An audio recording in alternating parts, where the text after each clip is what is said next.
lafiya kala wallahi. Ke ce kina da ta kwana biyu. Lahare ku ban samu tuwa ba wallahi dan ki san kasuwa maka zuwa. Haka nan ne gaskiya magana an kwanan ne da na maka na Khadija. Shi yasa yanzu lokaci ya nace to a je a neman min kai saboda na yi ta kiran wayan naka wallahi ta ki shiga kusan ma 3 minutes ko na maka.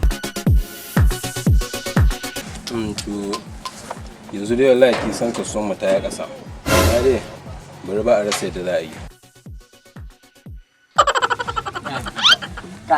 Ni na hwada ma ka in ko maganin ka tare yare ga na hwada ma wai don shekaran jiya ba hwada ma kai ko ke mikin kai gida shiga gida ba ke ke bari hwada ma kai in ko maganin ka garkar kai ni yanzu ba mu ba matsiyaci wallahi ba mu ba matsiyacin banza ba ka ko su suka fi kai ko ni yanzu ke na kai karshe akwai wani aboki na ofisa dan arewa wallahi karkara za mu shi ban kauna kai in bashi kai ko maganin ka mace bai da ko naira to ba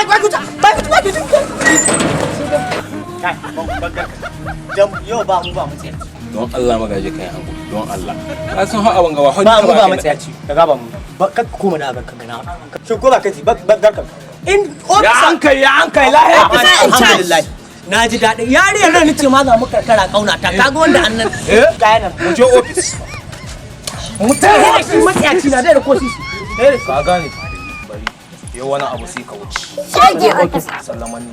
Lahi ko sisi. No. Mu je ba. Ofisa wallahi kai. Yau wani abu ka wuce. Wallahi ofisa ban da ku. Ba kamalas. Kai. Ni wanda ne ka so ka gane. Ban wani abu ka wuce. Wallahi kowa zo biya ba ne. Maciyaci.